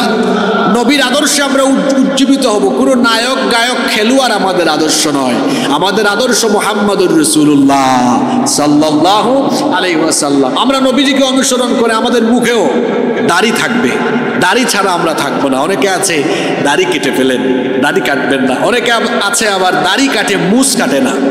আর এই মুছ এটা লম্বা হতে হতে এমন লম্বা হয়, অনেক মুসলমানের সন্তানকে আমি দেখেছি এত লম্বা মুছ, এই লোকটা ঠুট দেখা যায় না, দাঁত দেখা যায় না। ঠুট আর দাঁত দেখতে হলে অন্তত কয়েকশো পাওয়ারের লাইট দিয়া মারলেও লাইটের পাওয়ার দিয়ে তার ঠুট আর দাঁত চিহ্নিত করা যাবে কিনা তাও চিন্তার বিষয়। শুধু তাই নয়, এই লোকগুলোর মুছ এত বড়, মাঝে মাঝে আমি ভাবি এরা পানি পান করে কিভাবে, এরা খাবার খাই বা কিভাবে। আর পানির পরিবর্তে দুধ পান করতে গেলে তো আরেক অসুবিধাও হইতে পারে। মনে করেন কোনো মুছওয়ালা ব্যক্তিকে সকালবেলা আপনি দেখেছেন, বিকেলবেলা তার সাথে দেখা করতে গেলেন, ঠিক এর আগ মুহূর্তে দুধ পান করেছে, তো দুধের সল লেগে আছে, আপনি তো চিনবেনও না। এরকম এক ঘটনা ঘটেছে। একবার এক লোক এরকম এক মুছওয়ালা ব্যক্তির সাথে দেখা করতে গিয়েছে, গিয়ে বলে ভাই ঘটনা কি? গতকাল দেখলাম জোয়ান, আজকে বুড়া হলেন কেমনে? কয় কি বলো, আমি তো বুড়া হয় নাই। কয় তাহলে আপনার মুছ সাদা হইল কেমনে? কয় এটা বয়সে পাকে নাই, এটা দুধের স্বর পাকিয়ে দিয়েছে। এরকম আছে না নাই? এটা করবেন না। দাড়ি রেখে দিবেন, দাড়ি যেন থাকে। মেয়েদের, নারীদের গাল, তাদের ফেস ক্লিন থাকে, নারীদের ফেসের মধ্যে দাড়ি গজায় না, পুরুষের ফেসে দাড়ি গজায়। আর এটা পুরুষত্বের আলামত, এটা পুরুষের সৌন্দর্য। আর সবচেয়ে বড় কথা হলো এটা নবী রাসূলদের সুন্নাহ। সুবহানাল্লাহ। দাড়ি রাখলে চেহারার উজ্জ্বলতা বাড়ে, দাড়ি রাখলে নিজের চেহারার সৌন্দর্য বাড়ে। নবীগণের সুন্নত মানার ভেতরে কল্যাণ আছে না নাই? এজন্য আমরা দাড়ি রাখবো। রাজি আছেন তো? সব জায়গায় আমরা নবীজিকে অনুসরণ করব, প্রত্যেকটা জায়গায় আমরা নবীজিকে অনুসরণ করব। আমাদের পরিবার চালাবো নবীর আদর্শে। এমনকি আমাদের অর্থনীতি, রাজনীতি, রাষ্ট্রনীতি, আমাদের দেশ সব কিছু যদি নবীর আদর্শে চলে, তাহলেই বলেন তো আল্লাহর রহমত আসবে কম না বেশি? এখন আওয়াজ কি কমে গেল? আল্লাহর রহমত আসবে তখন কম না বেশি? আচ্ছা বলেন তো, আমরা সবাই মুসলমান হিসাবে আমাদের সমাজ, আমাদের রাষ্ট্র নবীর আদর্শে চলুক, আল্লাহর আইনের ভিত্তিতে চলুক, এটা আমরা চাই কি চাই না? এখন এই কথা বললে আপনি যদি মনে করেন হুজুরটা ভালোই ছিল, 1 ঘন্টা এত সুন্দর নবীর শান মান নিয়ে এত কথা বললো, মাঝখান দিয়ে রাজনীতির কথা কেন বললো? হুজুর তো ভালোই ছিল। বা আপনাদেরকেও যদি দাওয়াত দেওয়ার সময় কেউ এমন কথা বলে, আপনারা ওই যে বললাম মন্দের পরিবর্তে মন্দ বলবেন না। যারা দাঁড়িয়ে আছেন, ভাই জায়গা হচ্ছে না, এদিকে চলে আসেন, জায়গা আছে। এখানে হয়তো বৃষ্টি যেন না পড়ে, তেরপালের ব্যবস্থা, তেরপাল দেওয়া হয়েছে, অসুবিধা নাই। আপনারা যারা দাঁড়িয়ে আছেন, বৃষ্টি পড়লে এখানে জায়গা খালি আছে, চলে আসতে পারে। কষ্ট হচ্ছে আপনাদের? খেয়াল করেন, আমি বলছিলাম যে নবীর আদর্শে রাষ্ট্র পরিচালনার কথা বললে, এটাকে কেউ যদি বলে যে এই লোকটা ইসলামের নামে রাজনীতি করে, তখন আপনাকে যদি ধর্ম ব্যবসায়ী বা যে কোনো কথা বলে, আপনি রাগ করবেন না। ওই যে একটু আগেই বলেছি, কেউ মন্দ কথা বললে আমি মন্দ বলবো না, আমি তাকে সুন্দর ভাষায় হাসি মুখে বুঝিয়ে দিব। কিভাবে বুঝাবেন? ভালো করে শোনেন। আপনি প্রশ্ন করবেন, ভাই নবীকে কি আপনি ভালোবাসেন না? দেখবেন সে ঠিকই বলবে, অবশ্যই নবীকে আমি ভালোবাসি। এখানে বিভিন্ন দলমতের মানুষ আছেন, আমরা সবাই একটু জবাব দেই। সবাই বলেন তো, নবীজিকে আমরা ভালোবাসি কি বাসি না? আমরা ভালোবাসি। এখন বলেন তো, আমার নবীর জীবনের মধ্যে দেশ পরিচালনার আদর্শ আছে না নাই? আমার নবী তো মদিনায় হিজরত করে যাওয়ার পরে 10 বছর মদিনার রাষ্ট্রকে পরিচালনা করেছেন কি করেন নাই? জুড়ে বলেন, করেছেন কি করেন নাই? তাহলে নবীজি 10 বছর রাষ্ট্র পরিচালনা করেছেন, দেশ চালিয়েছেন। এখন বলতে হবে আপনারা, নবীজি কি উনার নিজের তৈরি করা আইনে বা মদিনার কোনো মানুষের তৈরি করা আইনে দেশ চালিয়েছেন, না আল্লাহর আইনে চালিয়েছেন? তাহলে আল্লাহর আইনের ভিত্তিতে আমার প্রিয় নবী, আমার প্রিয় রাসূল রাষ্ট্র পরিচালনা করেছেন। আমি আমার সেই প্রিয় রাসূলের উম্মত, আমিও তো আমার প্রিয় নবীকে অনুসরণ করে প্রিয় নবীর আদর্শে আর আল্লাহর কোরআনের ভিত্তিতে রাষ্ট্র পরিচালনার কথা বলতেই পারি। এই কথা বলতে গেলে আমাকে যদি কেউ বলে আমি অপরাধী, আমি ধর্ম ব্যবসায়ী, ভাই এই কথা শুনতে আমি বারবার রাজি আছি। কারণ আল্লাহর আইনের ভিত্তিতে রাষ্ট্র পরিচালনা করার কথা বলেছেন নবীজি, এজন্য রক্ত দিয়েছেন নবীজি, রক্ত দিয়েছেন সাহাবীরা। আমরা আল্লাহর নবী আর তার সাহাবীদের আদর্শে আদর্শিত হয়ে গালিগালাজ, বকাঝকা, অপবাদ, জুলুম, নির্যাতন যা কিছু আছে সবকিছু হাসি মুখে আমরা মেনে নিব। তাও আমরা আল্লাহর দ্বীনের ভিত্তিতে, আল্লাহর আইনের ভিত্তিতে রাষ্ট্র পরিচালনার এই সংগ্রামকে অব্যাহত রাখবো, কখনো আমরা থেমে যাব না।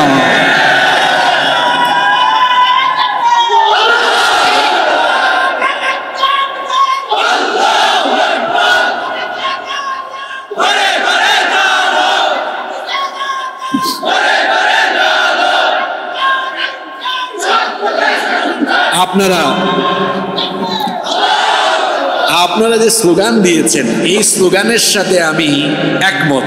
তবে এই স্লোগানকে একটু আপনারা সংশোধন করেন। এই যে ঘরে ঘরে কোরআনের আলো জ্বালানোর আগে প্রত্যেকটা মানুষের অন্তরে অন্তরে কোরআনের আলো জ্বালতে হবে। আমাদের দেশের বেশিরভাগ মানুষ কোরআনের সৌন্দর্য বুঝে না। যদি বুঝতো তাহলে সব কিছু বাদ দিয়ে তারা কোরআনের আইনের জন্য ঐক্যবদ্ধ হয়ে যেত। আল্লাহর নবী কোরআন দিয়ে রাষ্ট্র চালিয়েছেন। এরপরে খুলাফায়ে রাশেদার আমলে 30 বছর বিশাল ইসলামী রাষ্ট্রের সীমানা পরিচালনা করেছেন। তারা কার আইনে? জোরে বলেন, কার আইনে? আল্লাহর আইনে যেখানে শাসন চলে, সেখানে শাসকগণ আল্লাহর ভয়ে প্রতিটা মুহূর্তে সেই অনুভূতি নিয়ে কাজ করেন। আর যেখানে আল্লাহর আইন বাদ দিয়ে মানুষের আইন দিয়ে সমাজ বা দেশ চলে, সেখানে উল্টা দেখা যায় যে সেখানে রাষ্ট্র পরিচালনার নামে শাসকগণ শোষক হয়ে জনগণের পেট খালি করে নিজেদের পেট তারা পূরণ করে। আল্লাহর আইন দিয়ে যারা দেশ পরিচালনা করেছেন, তাদের পরিচালন ব্যবস্থা কেমন ছিল? একটা ছোট্ট ঘটনা আপনাদেরকে শোনাবো, কষ্ট হবে না তো আপনাদের? ওমর ইবনুল খাত্তাব রাদিয়াল্লাহু আনহুর কথা তো আমরা সবাই জানি। তিনি অর্ধ দুনিয়া শাসন করেছেন। রাতের বেলা তিনি ঘুমাতেন না। রাতের বেলা তিনি ঘর থেকে বের হয়ে প্রজাদের খোঁজ খবর নেওয়ার জন্য বের হয়ে যেতেন। একদিন তিনি ঘর থেকে বের হয়ে প্রজাদের খোঁজ খবর নেওয়ার জন্য অনেক দূরে চলে গেলেন। হঠাৎ করে দেখলেন, খেয়াল করে শোনেন, হঠাৎ করে লক্ষ্য করলেন এক মহিলা তাঁবুর পাশে হাড়িতে চুলার মধ্যে হাড়ি আছে, আর এই হাড়িকে তিনি নাড়াচাড়া করছেন। পাশেই তার কয়েকটা বাচ্চা কান্না করতেছে। তিনি তখন এদের পাশে গিয়ে বললেন, ওগো মহিলা, তোমার শিশু কান্না করে, এরা কান্না করে কেন? ওই নারী তখন বললেন, হে পথিক, আমি তোমাকে চিনি না, তবে আমার বাচ্চারা এই জন্য কান্না করে, আজকে কয়েকদিন হয়ে গিয়েছে আমার বাচ্চারা কিছুই খায় না। তো এদেরকে খাওয়াচ্ছ না কেন? কেমনে খাওয়াবো? আমার কাছে তো কোনো খাবার নাই। তো খাবার না থাকলে চুলার উপরে হাড়ির মধ্যে কি গরম করো? মহিলা তখন বললেন, এটা তো আমার সন্তানদেরকে সান্ত্বনা দেওয়ার জন্য চুলার উপরে আমি হাড়িতে গরম পানি বসিয়ে গরম পানির মধ্যে কয়েকটা পাথর দিয়েছি, পাথর নাড়াচাড়া করছি, বাচ্চারা যেন এটা দেখে সান্ত্বনা পেয়ে কান্না করে করে ঘুমায়া যায়, এই জন্য পাথর হাড়ির মধ্যে নাড়াচাড়া করছি। এই কথা শুনে ওমর ইবনুল খাত্তাব রাদিয়াল্লাহু আনহু কেঁদে ফেললেন, চক্ষু থেকে পানি বেয়ে বেয়ে পড়ল। তখন তিনি বললেন, আচ্ছা মা গো, তোমার যে এই অবস্থা, তুমি কি আমিরুল মুমিনিন খলিফা ওমর ইবনে খাত্তাব রাদিয়াল্লাহু আনহুকে তুমি কি এই খবরটা দাও নাই? মহিলা তখন বলল, ওমরকে আমি খবর দিতে চেয়েছিলাম, কিন্তু খবর কেমনে দিব? ভিড়ের কারণে তো যেতেই পারি না। কিন্তু ওমরেরও তো দায়িত্ব আছে, তার রাষ্ট্রের একজন নাগরিক, তার বাচ্চারা না খেয়ে থাকবে, এই খবর ওমর কেন জানবে না? এই কথা শোনার পরে ওমর ইবনে খাত্তাব রাদিয়াল্লাহু আনহু আরো বেশি কান্না আরম্ভ করলেন। বললেন, মা গো, তুমি অপেক্ষা করো, দেখি আমি তোমার জন্য কোনো ব্যবস্থা করতে পারি কিনা। দৌড়ায়া ওমর রাদিয়াল্লাহু আনহু বাইতুল মালে ঢুকলেন। বাইতুল মালে গিয়ে তিনি কিছু আটা বস্তার মধ্যে ঢুকালেন, আরো কিছু খাদ্য সামগ্রী ঢুকালেন। তারপরে আটার বস্তা যখন নিদেই তার কাঁধে বা মাথায় উঠাতে যাবে, বাইতুল মালের দায়িত্বপ্রাপ্ত ব্যক্তি এসে বললেন, আমিরুল মুমিনিন, আপনি কেন বস্তা মাথায় উঠাচ্ছেন, কাঁধে উঠাচ্ছেন? আমাকে দেন। ওমর রাদিয়াল্লাহু আনহু তখন বললেন, আমার বোঝা আমাকে উঠাতে দাও, কারণ যে দৃশ্য আমি দেখে এসেছি, কিয়ামতের ময়দানে আমার বোঝা তো তুমি উঠাবে না। সরে যাও, আমাকে আমার দায়িত্ব পালন করতে দাও।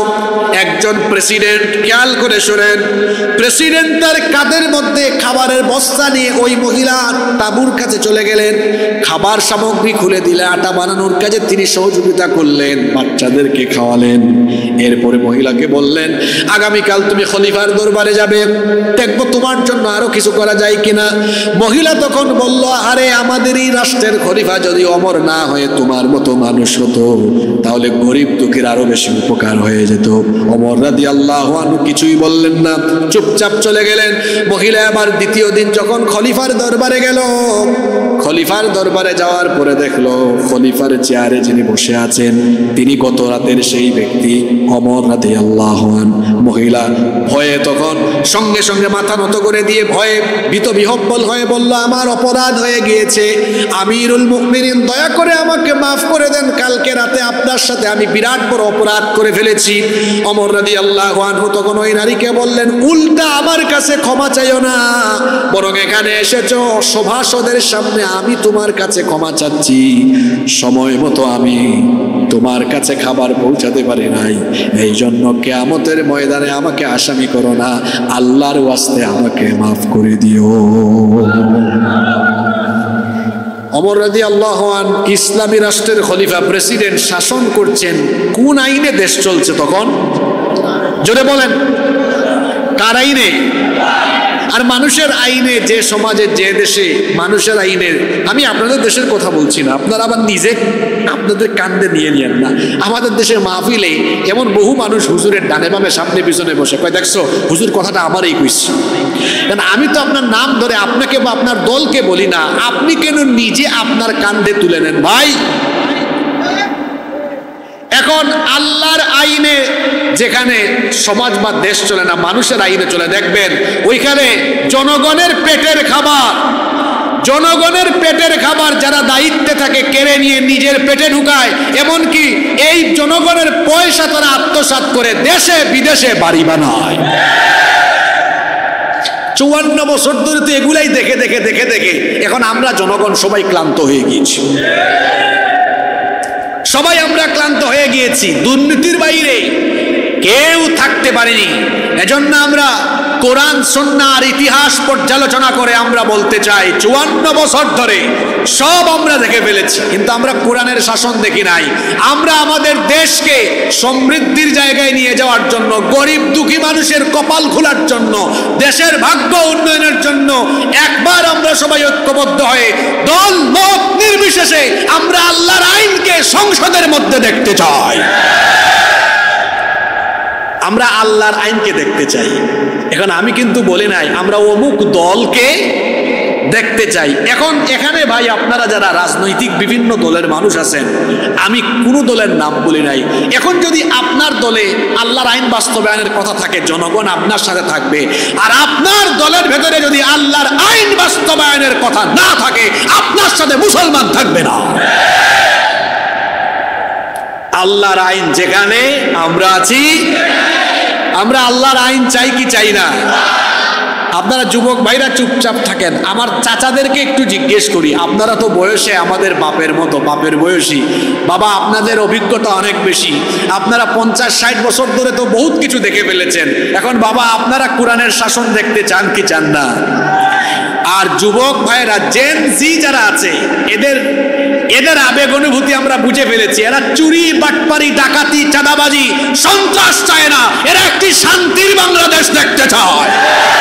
আর যুবকদেরকে শান্তির বাংলাদেশ উপহার দেওয়ার জন্য আলেম উলামা আর কোরআনের শাসনের কোনো বিকল্প নয়।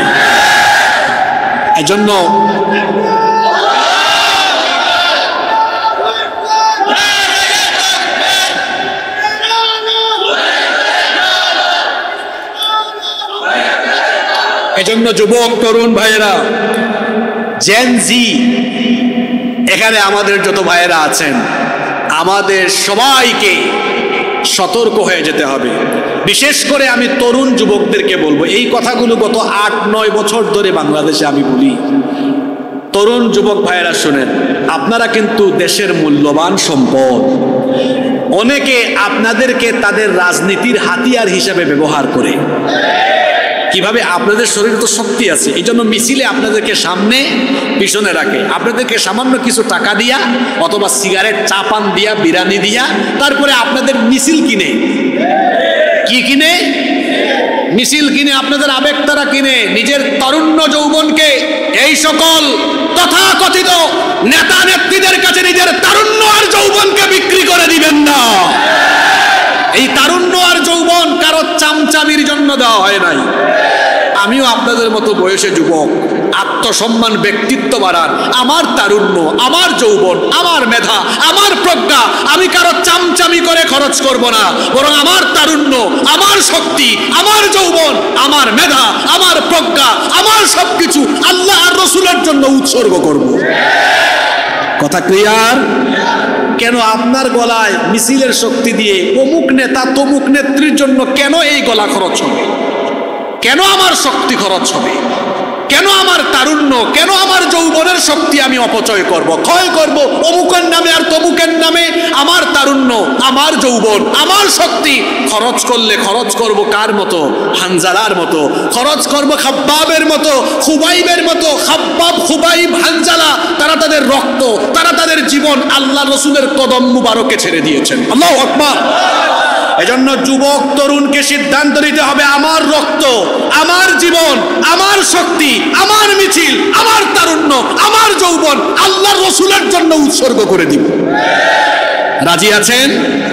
কোন দলের জন্য, কোন নেতার জন্য, কোন নেত্রীর জন্য নয়, একমাত্র আল্লাহর রসুলের আদর্শের জন্য।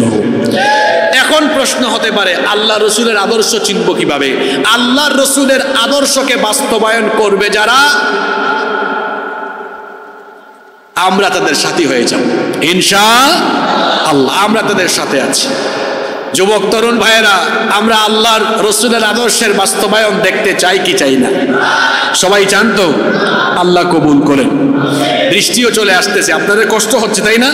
আমরা আর বড়জোর 10-12 মিনিট থাকতে পারবো না ইনশাআল্লাহ। আমরা তো 10টা পয়েন্ট বলে ফেলেছি, আর 5টা আছে। 11 নম্বর, আল্লাহ নবীর 11 নম্বর মর্যাদা হলো তিনি এমন এক নবী, তার উপরে ঈমান না আনলে এই ঈমান কখনো পরিপূর্ণ হবে না, ইমানই পরিপূর্ণ হয় না। কেউ যদি শুধু আল্লাহর উপর ঈমান আনে কিন্তু যদি রাসূলের উপরে তার ঈমান না থাকে, বলেন তো দেখি ওই ব্যক্তি পরিপূর্ণ মুমিন হতে পারবে নাকি? ওই ব্যক্তি মুমিন হতে পারবে না। অবশ্যই আল্লাহর নবীর উপর ঈমান এনে তারপরে আল্লাহর নবীকে অনুসরণ করতে হবে। এজন্যই তো আল্লাহ তাআলা বলছেন, এই আয়াতটা একটু আগেও পড়েছি, পড়েন আমার সাথে, কুল ইন কুনতুম তুহিব্বুনাল্লাহা ফাত্তাবিউনি ইউহিব্বুকুমুল্লাহু ওয়া ইয়াগফির লাকুম যুনুবাকুম ওয়াল্লাহু গফুরুর রহিম। আপনি বলুন, তোমরা যদি আল্লাহকে ভালোবাসতে চাও তাহলে আমার অনুসরণ করো। আল্লাহর নবীর অনুসরণ করলে আল্লাহর ভালোবাসা পাওয়া যায়, এবং আল্লাহর নবীকে অনুসরণ করলে জীবনের সব গুনাহ যিনি মাফ করে দেন তিনি কে? নাম্বার 12, 12 নম্বর, আমার নবীর 12 নম্বর মর্যাদা হলো, আমার নবীর ক্ষেত্রে আল্লাহ এমন এক ঘটনা ঘটিয়েছেন যা পৃথিবীর কোনো মানুষ বা কোন নবী রাসূলের ক্ষেত্রে আল্লাহ এই ঘটনা ঘটাননি।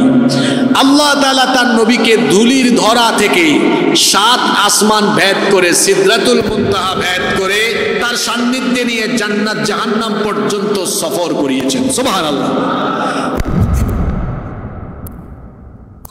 নাই, কিন্তু আমার নবীর নসিবে সেটা হয়েছে। আমার নবীকে আল্লাহ তাআলা এমন এক বিস্ময়কর সফর করিয়েছেন, কিয়ামত পর্যন্ত এত দূর পর্যন্ত সফর করা কোনো মানুষের পক্ষে কোনোদিনও সম্ভব হবে। বর্তমান বিজ্ঞানীরা চাঁদ পর্যন্ত গিয়েছে, মঙ্গল গ্রহে গিয়েছে, হয়তো তারা আরেকটু উপরে যেতে পারে, কিন্তু বলেন তো 7 আসমান পাড়ি দিয়ে সিদরাতুল মুনতাহা ভেদ করে জান্নাত জাহান্নাম পর্যন্ত সফর করা কিয়ামত পর্যন্ত কি কারো দ্বারা সম্ভব হবে নাকি? কিন্তু এটা পৃথিবীর একজনের ক্ষেত্রেই কেবল আল্লাহ সংগঠিত করিয়েছেন। তিনি আর কেউ নন, তিনি আমাদের প্রিয় নবী মুহাম্মাদুর রাসূলুল্লাহ সাল্লাল্লাহু। নাম্বার 13, 13 নম্বর, আমাদের নবীর 13 নম্বর মর্যাদা হলো, আমাদের নবীকে গালি দিলে, কষ্ট দিলে তার জবাব আল্লাহ নিজে সরাসরি দিয়ে দেন। সুবহানাল্লাহ। সাফা পাহাড়ে যখন আল্লাহর নবী সরাসরি দ্বীনের দাওয়াত দিলেন, আবু লাহাব তখন নবীজিকে গালি দিয়েছিল, তাব্বাল্লাকা ইয়া মুহাম্মদ, মুহাম্মদ তুমি ধ্বংস হয়ে যাও। সঙ্গে সঙ্গে আল্লাহ তাআলা আবু লাহাবের গালির জবাব দিয়ে আবু লাহাবের নামে একটা সূরা নাযিল করে দিলেন।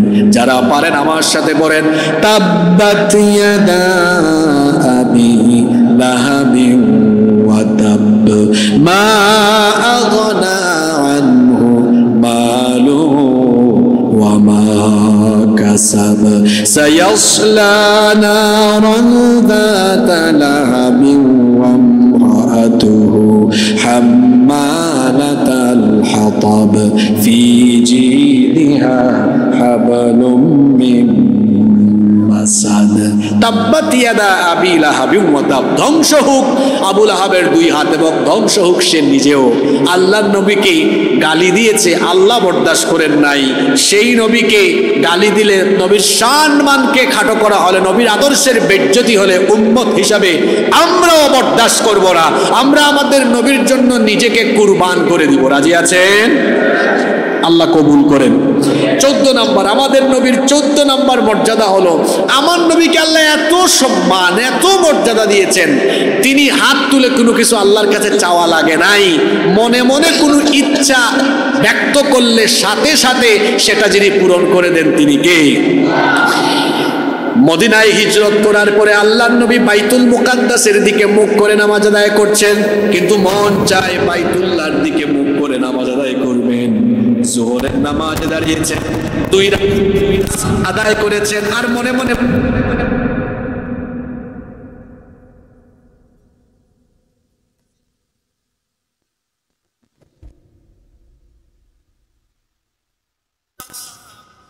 অবশ্যই আল্লাহ এটা লক্ষ্য করেছেন, আপনি যে বারবার আকাশের পানে তাকাচ্ছেন, বারবার যে আপনি মনে মনে আকাঙ্ক্ষা ব্যক্ত করছেন, আল্লাহ তাআলা এটা বুঝে ফেলেছেন।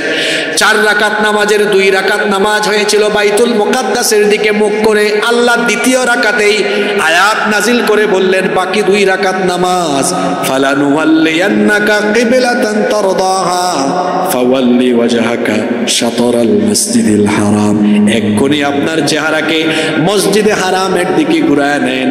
এইভাবে আল্লাহর নবী মনে মনে যখন আকাঙ্ক্ষা ব্যক্ত করেছেন, হাত তোলা লাগে নাই, আল্লাহ সাথে সাথে পূরণ করে দিয়েছেন, সাথে সাথে আল্লাহ পূরণ করে দিয়েছেন। নাম্বার 15 নম্বর, আমার নবীকে আল্লাহ এত সম্মান দিয়েছেন। আমার নবী দুনিয়া থেকে বিদায় হয়েছেন, আমার নবীর ওফাত হয়েছে, কিন্তু আমার নবীর মুআজিজার পাওয়ার কার্যকারিতা এখনো অবশিষ্ট আছে না নাই? আল্লাহ তাআলা সকল নবী রাসূলকে বিভিন্ন রকমের মুআজিজা দিয়েছেন, কিন্তু নবী রাসূল দুনিয়া থেকে চলে যাওয়ার সময় তাদের মুআজিজার পাওয়ারও শেষ হয়েছে। যেমন আপনারা জানেন দাউদ আলাইহিস সালামের, যেমন আপনারা জানেন সুলাইমান আলাইহিস সালামের মুআজিজা ছিল তিনি পাখির ভাষা বুঝতেন। তিনি তার যে সিংহাসন ছিল সেটার উপর বসলে বিনা ইঞ্জিনে বাতাসের মাধ্যমে তার সেই সিংহাসন 1 মাসের পথ চলে যেত। সুবহানাল্লাহ। এই যে আমি এটা সোফায় বসছি, কারণ আমি যদি সারা রাত ফু মারি, এই সোফা কি উড়ে গিয়ে আমাকে আমার বাসা পর্যন্ত পৌঁছে দিবে নাকি? আমি এরকম ফু দিয়ে এটাকে উড়ানোর চেষ্টা করলে আপনারা বলবেন হুজুর পাগল হয়ে গেছে, ঠিক না?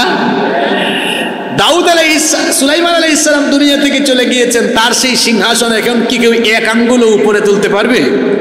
তিনি চলে গিয়েছেন, মুআজিজার পাওয়ারও শেষ। মূসা আলাইহিস সালামের অনেকগুলো মুআজিজা ছিল।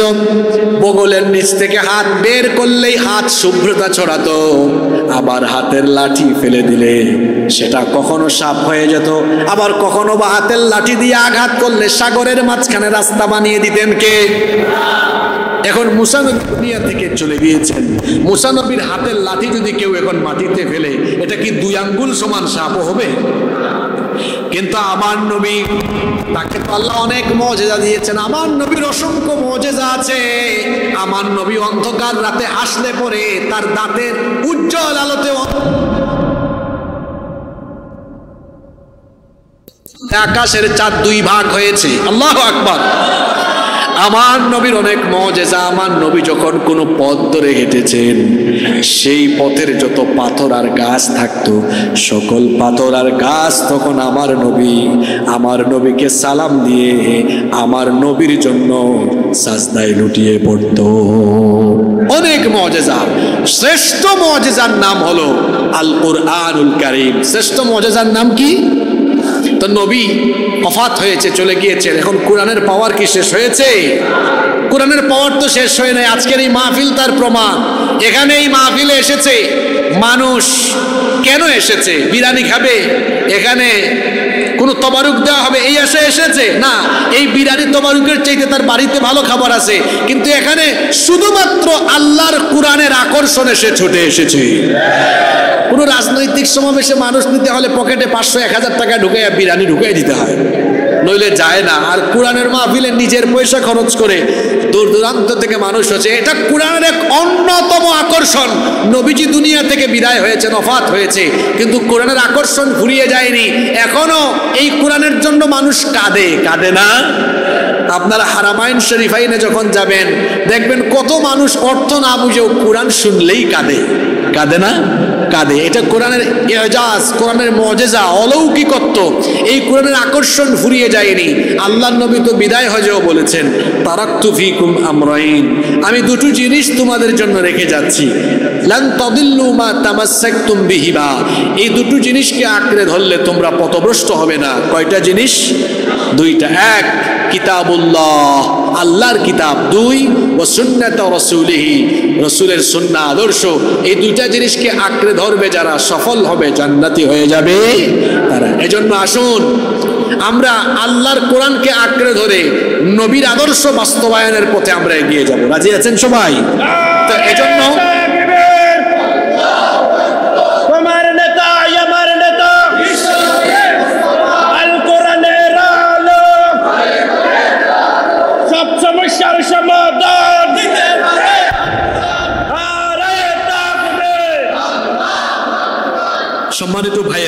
সম্মানিত বাবারা, এখন কোরআনের পথে ইস্তেকামত থাকা আর রসুলের আদর্শের পথে চলবো আমরা সিদ্ধান্ত নিয়েছি, স্লোগানও দিয়েছি, কিন্তু ফজরের নামাজ যদি কাজা করি, 5 ওয়াক্ত নামাজে যদি না আসি, তাহলে কি রসুলের আদর্শ বাস্তবায়ন হবে?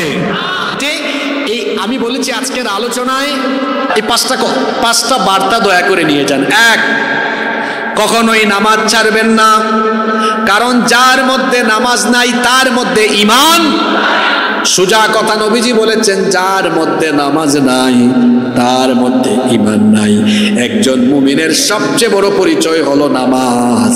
বলেন তো দেখি, নামাজ আদায় করলে খুশি হন যিনি, তিনি কে? আর নামাজ ছেড়ে দিলে খুশি হয় কে? এবার সবাই বলেন দেখি, আমরা খুশি করব আল্লাহকে না শয়তানকে? আমরা নামাজে গেলে খুশি হন কে? না গেলে খুশি হয় কে? তো আজকে ফজরের নামাজ কি আমরা কাজা করে শয়তান খুশি করব নাকি? কারা কারা ফজরের নামাজ ছেড়ে দিব? হাত তুলেন। এটা ভুলে তুলছে 1-2 জন, অসুবিধা নাই। ফজরে আসবো তো সবাই? শুধু কি ফজর না সব নামাজ? একদম মসজিদের কাতার আমরা পরিপূর্ণ করে দিব। যুবক ভাইদেরকে বলছি, ও আমার যুবক ভাইয়েরা, আপনাদের সম্মান আল্লাহর কাছে কত বেশি শুনেন।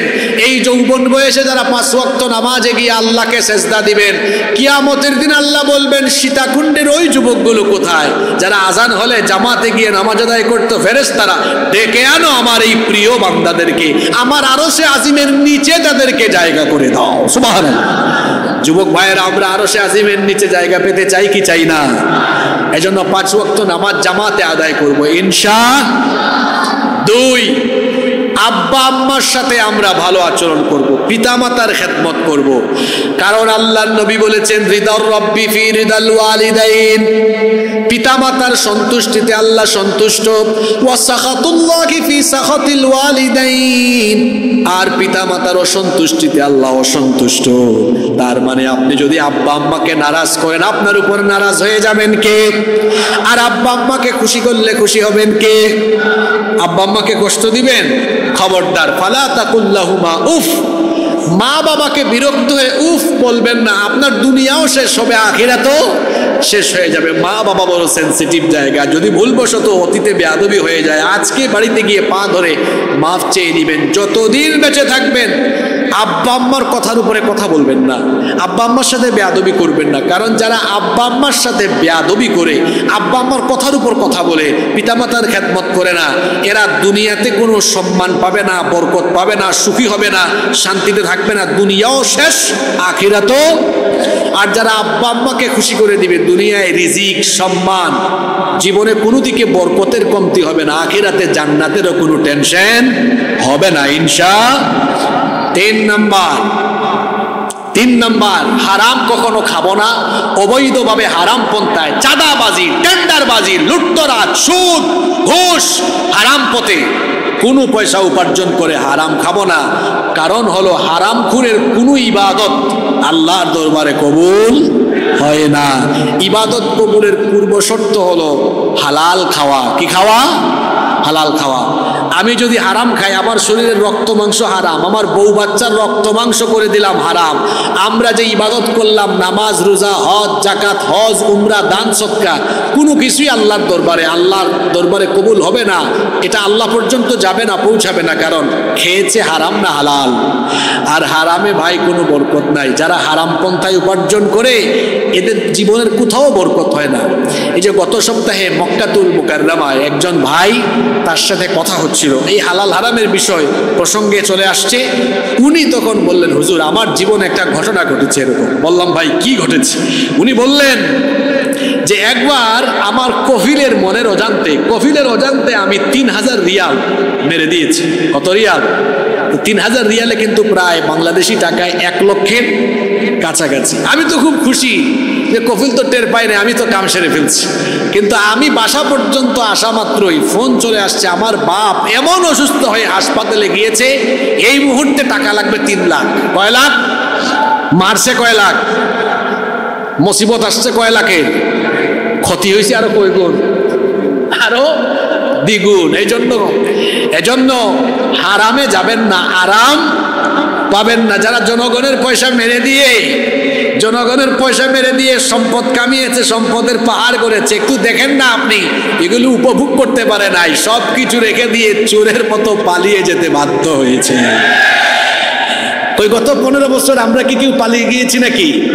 এই সীতাকুণ্ডে বহু মাহফিলে আপনাদের এলাকার বহু ছেলাপেলা আমাদেরকে আসতে দেয় নাই। আপনাদের এই সীতাকুণ্ডে বিভিন্ন ইউনিয়নের কয়েকজন চেয়ারম্যান ছিল, একদম গুন্ডা পান্ডা টাইপসের।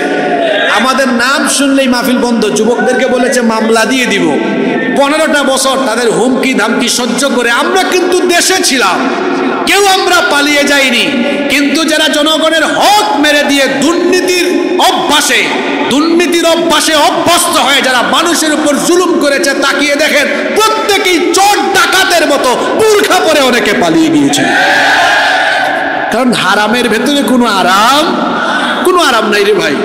আপনি সৎ পথে চলবেন, হালাল খাবেন, দেখবেন বরকত দিয়ে দিবেন কে। এজন্য আজকে আমাদের জন্য 3 নাম্বার বার্তা হলো আমরা হারাম খাবো না। যুবক ভাইরা রাজি আছেন? অনেকে আমাদেরকে উদ্বুদ্ধ করবে। ওই যে বললাম, আমি যুবকদের উদ্দেশ্যে বেশ কয়েকটি গুরুত্বপূর্ণ কথা বলে যাচ্ছি। আপনাদের তারুণ্যের শক্তি নিয়ে অনেকে মজা করে, ফাইজলামি করে, ব্যবসা করে। সে এসি রুমে বসেছে, আপনাকে বলে যা ওখান থেকে চাঁদা তুলে আন, ওখানে গিয়ে চাঁদাবাজি কর। সে এসি রুমে বসে আপনার যৌবন আর তারুণ্যের শক্তি ব্যবহার করে সে আপনাকে বিপদে ঠেলে দিয়েছে। সে আপনার নেতা নয়, ও মানবতার দুশমন, দেশের দুশমন, আল্লাহর দুশমন, রাসূলের দুশমন, বিশ্ব মানবতার দুশমন। এ কখনো আপনার নেতা হতে পারে। এজন্য আমি আমার কলিজার টুকরা যুবক তরুণ ভাইদেরকে পায়ে ধরে অনুরোধ করে যাচ্ছি, এদের খপ্পরে পড়বেন না, খবরদার। আমি আগেই বলেছি, আমার গলার মিছিল, আমার তারুণ্য, আমার যৌবন, আমার শক্তি ক্ষয় করব একমাত্র আল্লাহ আর তার রাসূলের জন্য। যুবক ভাইরা আমার সাথে একমত? রাজি আছেন সবাই? আমরা হারাম উপার্জনে যাব না, বরং যুবক ভাইদেরকে অনুরোধ করে যাচ্ছি মোবাইল ফোনে সময় দেওয়া কমান। যারা পড়াশোনা করেন, ছাত্র, কলেজে ইউনিভার্সিটিতে পড়েন, ভাই আমার, আপনারা তো বেশিরভাগ সময় 14-15 ঘন্টা মোবাইলে পড়ে থাকেন। আমার ভাই, আপনাকে বুঝিয়ে যাচ্ছি, এই সময়গুলো মোবাইলে স্ক্রলিং না করে যারা পড়াশোনা করেন, আপনার নিচের ক্লাসের স্টুডেন্টদেরকে টিউশনি করান। তাইলে আপনার বাবার কাছ থেকে, ভাইয়ের কাছ থেকে আর টাকা নেওয়া লাগলো না। স্বনির্ভর হন, আত্মনির্ভরশীল হন। যুবক ভাইরা শুনতেছেন? টিউশনি করার। অথবা অনেকে আছে সিজনাল বিভিন্ন ব্যবসা করে, ইলিশ মাছের সিজনে ইলিশের অনলাইনে বিজনেস করে, ই কমার্স সাইটে অনেক ব্যবসা আছে না? আছে, এটা করেন। আমের সিজনে আম বিক্রি করছে, 100 টাকা 50 টাকা কে দিবে আপনাকে? আপনি ব্যবসা করেন, স্বনির্ভর হয়ে যান। পড়াশোনার ফাঁকে ফাঁকে আপনি এরকম স্বনির্ভর হওয়া যায় এমন কিছু কাজ করেন। অকর্মা হবেন না, কাজ করায় কোনো লজ্জা নাই। আমরা কর্মঠ হয়ে যাব, আমরা কাজ করব। আমরা কাজ করলে আমাদের দেশ এগিয়ে যাবে ইনশাআল্লাহ। আপনি অল্প অল্প পয়সা জমিয়ে কুটির শিল্প শুরু করতে পারেন, হাঁসের খামার, মুরগের খামার। যারা এরকম গ্রামে গঞ্জে থাকে, কিছু জমি থাকলে তো সবজি চাষ করা যায়, অনেক কাজ করা যায়। যুবক ভাইদেরকে বলবো, হারাম খাবেন না। ওই নেতা অমুক তমুক পিছনে, অমুক তমুকের পিছনে সামনে মোটর সাইকেল চক্কর দিয়া আপনি আপনার তারুণ্য যৌবনকে নষ্ট করবেন না। তার চেয়ে নিজের বাপ ভাইয়ের খেতে খামারে কাজ করেন। আর যদি শরীরের শক্তি ক্ষয় করতে হয়, একমাত্র কার জন্য? আল্লাহ আর রাসূলের জন্য ইনশাআল্লাহ। দেখেন, 1 নাম্বার নামাজের কথা বলেছি, 2 আব্বা আম্মার খেদমত, 3 হারাম খাবো না, 4 কখনো কোনো মানুষের হক আমরা নষ্ট করব না।